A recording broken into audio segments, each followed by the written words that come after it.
আমাদেরকে বলছে আমার ভাই জিবরিল আমিন আলাইহিস সালাম কোথায়? জিবরিল আমিন আলাইহিস সালাম এসে গিয়েছে, গিয়ে দেখে আল্লাহ আলাইহিস সালাম বসা।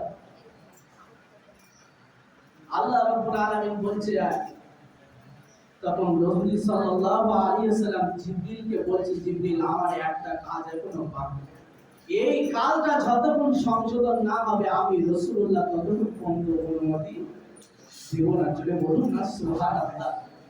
পৃথিবীর আর কোন পয়গম্বর আর কোন মানুষের কাছে যখন আজরাইল আসবে কারোর অনুমতি নেবে না, আসবে আর চলে যাবে। শুধু একমাত্র কার কাছে ছিল অনুমতি দিয়ে বিশ্ব নবী জনাবে মুহাম্মদুর রাসূলুল্লাহ সাল্লাল্লাহু আলাইহি ওয়াসাল্লাম। তোমাদের কত মর্যাদাবান নবী আমরা পেয়েছি।